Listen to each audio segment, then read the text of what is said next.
Everyone has heard of the theory of peace with Russia. It costs America dearly in terms of subordination to um, foreign style of government that is abhorrent to our understanding of how things should be done. It's been around for a long time. It was the basis of um, foreign policy towards Russia ever since the Bolshevik Revolution, which the men in charge opposed, interestingly enough. They don't no longer celebrate communism. It was a part of the Russian culture, yeah, as a historical development. And the study of Russian culture would show the effect of authoritarian government on people's willingness to engage critical activities. There were some people who were able to engage in critical activities, much as um, Rabelais and Erasmus managed to make satires under the church that had driven out Martin Luther. Um, Mikhail Bulgakov comes to mind. Profound intellects who found a way to survive honestly and engagingly even under the circumstances of Stalin's tyranny, which I don't think was ever intended to create dominoes in the way George Kennan presents it. I mean, George Kennan, I get tired of hearing him promoted as the great professor of containment, who also stood up against NATO's enlargement, because I don't think his idea of domino theory was very astute. If NATO's expansion after the Berlin Wall came down implicates anybody in domino expansion, it's NATO. And that's where it comes down to with regard to Russia. There's other theories of what would peace with Russia look like that don't get around quite as much. One of them is that it would mean working honorably and intensively on developing a stabilized diplomatic approach to Interpol, rather than mindlessly throwing hybrid crime allegations at the person of choice, which appears to be Putin often enough, none of which is proven and all of which is mindless. And it certainly come from other sources and be disrupted politics of third parties or guerrillas playing havoc, as I've known to see in Seattle. It might involve people going back to school who are interested in studying Russia and engaging their professors when they have an opportunity, rather than inviting them and trying to publicly humiliate them and drumming them out of the circle they volunteered to participate in. It might look like peace is supposed to look: cooperation on all fronts, cooperation in global distribution of food, cutting back the carbon budgets to match carbon goals, might involve forgivenesses of debts to Africa, stabilizing relationship with China, understanding that the human condition, straight out of a lyric of the Grateful Dead, you can see the light in the strangest of places if you look at it right. When it comes to China, for example, there's another theory of what peace with Russia would look like. It would look like accepting the idea that what happened with the politics of the Texas school book is a done deal. We may be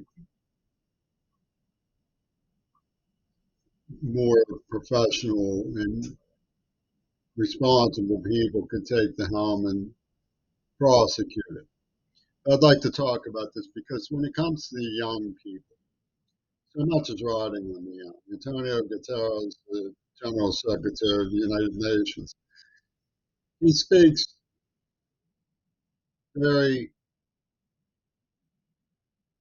wishfully, hopefully, prayerfully, as does Pope Francis, of the responsibility of us to support the youth on whom the future rests in their idealism about climate change. And of course, we know that there is a tendency in social media to be ruthless, cruel, and aggressive, as well as some of the street politics that we're dealing with here in the Seattle region.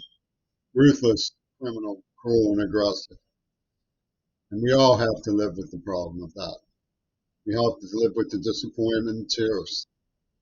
But that doesn't mean we should allow ourselves to be turned into a crying cafe, as the Green Party has claimed, where all human emotions are poached. They said that the guerrillas of the communist movement once said, to make an omelet, you have to break some eggs. And so they break eggs to bring mutual tears, to turn us into a crying cafe where we succumb to the sweet nectars of growing mature and learning acceptance. Some of that is legitimate, but the poaching has got to stop. Okay. What young people don't know, sometimes they may even lean towards wishing they could know. I was like that. There was a writer named Doris Lessing who's famous for the Golden Notebooks. I tried reading it and I felt like I must be missing something. I guess she was for Radcliffe girls or something. You know, there was some secret that was beyond me about her. But I did go out and try her again when she published anonymously under James Somers. And it was called If the Old Could, and opened with an epigram, If the Young Knew. What the young don't know, for example, about the 80s isn't just that we ignited a whirlwind of refusal to mourn Reagan's detachment from reality about climate change.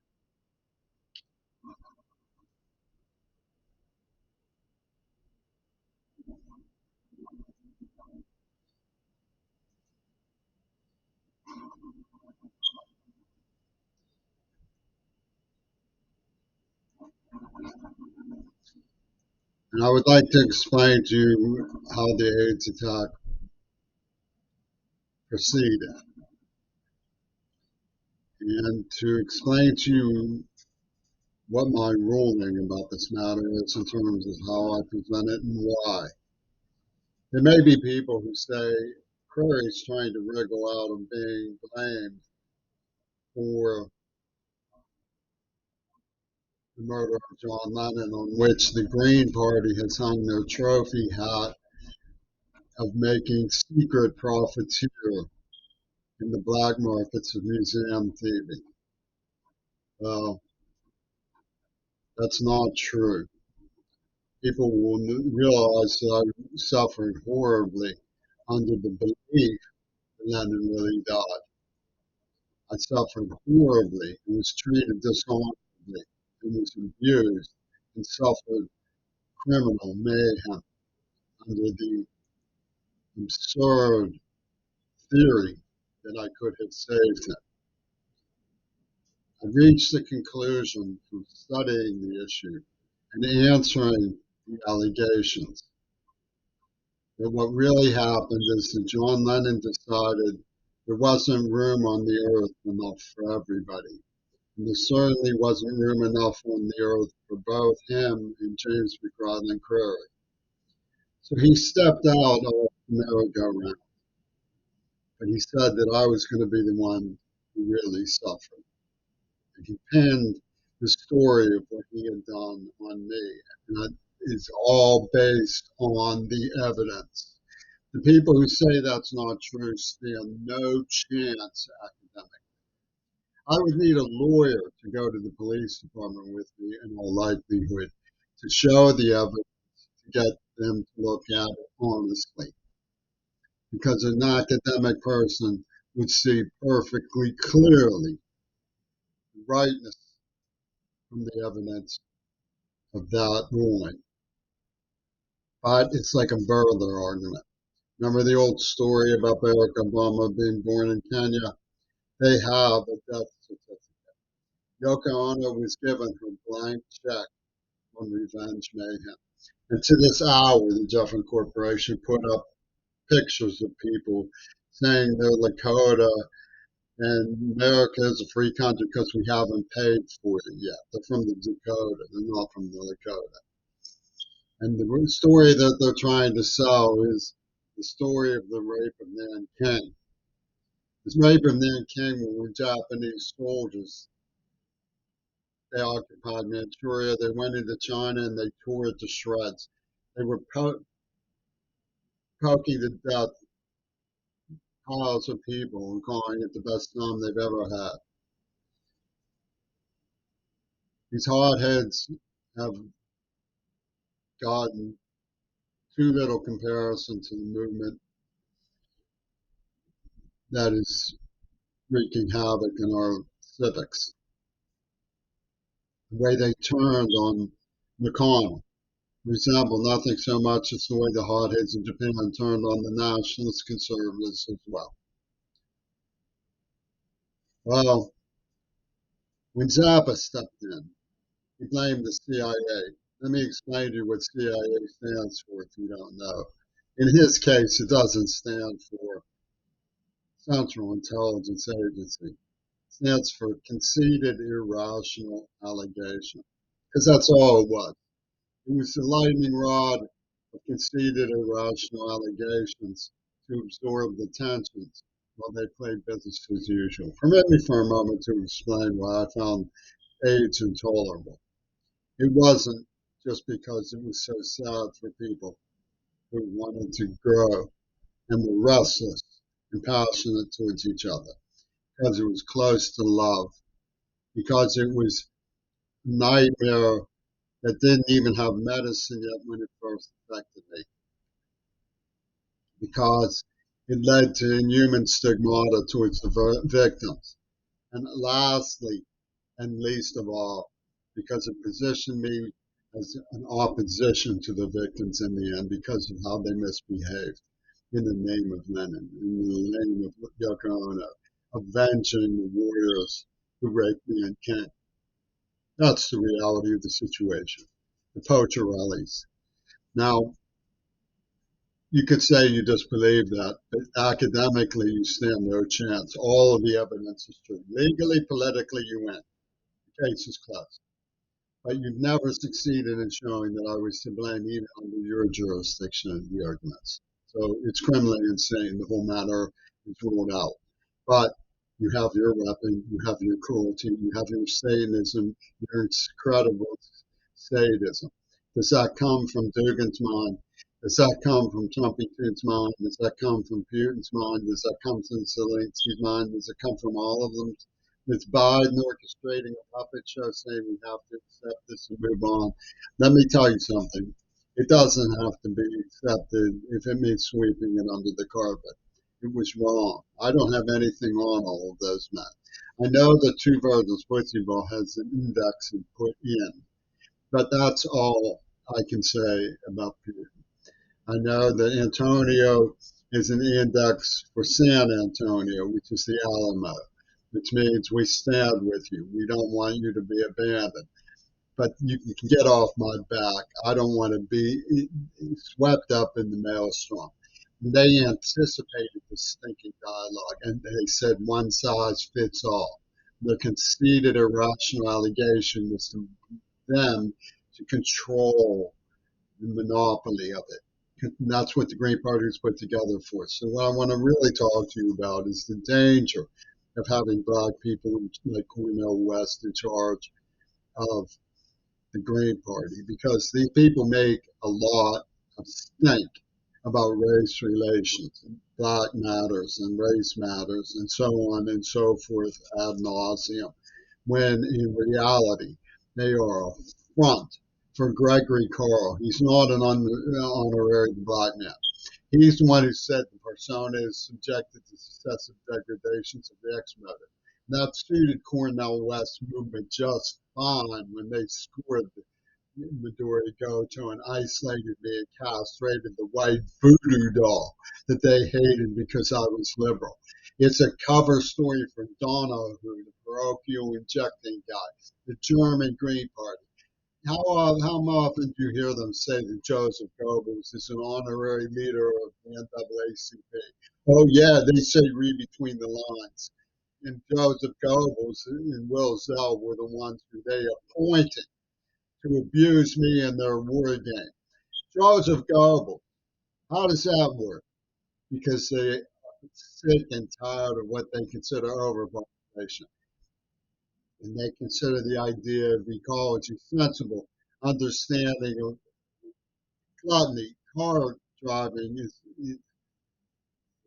asinine thing to be doing recreationally at a time like this. Absolutely asinine.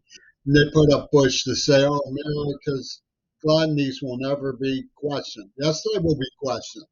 And they will be questioned by Americans when Americans hear and learn the truth. Now, I'm far cry from me to try to pin this tail on the donkey of Russia. There were Stalinist Jews apparently involved. Wide makers attended a church that had saved Soviet Jewry over as its masthead. So there are links, plausible links into the Russian situation. Putin did not protest it. The person who protested from Russia when it was still the Soviet Union was named Reinhard Gee, so you can still get his opinion about it. He thought it came from Fort Detrick. The evidence implicates Salk Research Laboratories, the Artec system, the ARC-Artec system, the pussy ball game that the NAACP helped put together because they attribute symbolically. Well, man, they'd say, oh, well, the swastikas are honorary African ancient symbols. In Africa, we use the Ark of ancient Africa. Oh, that's great, man. You promoted Africa. America has corruption problems that are mirror images of what we accuse Russia of having corruption problems for. To be truthful, when I watch Lavrov, when I watch the UN ambassador, when I watch Putin, I'm dumbfounded that huge efforts were not put into trying to respect them and get along with them because they seem like decent, dignified, intelligent people. I don't believe for 1 second that either Lavrov or Putin is afraid of words. Not for 1 second do I believe. I've seen them suffer through stinging, abusive, and backwards harassment from the American press corps and always have a very intriguing answer. It doesn't make any sense that this happened. It doesn't make any sense.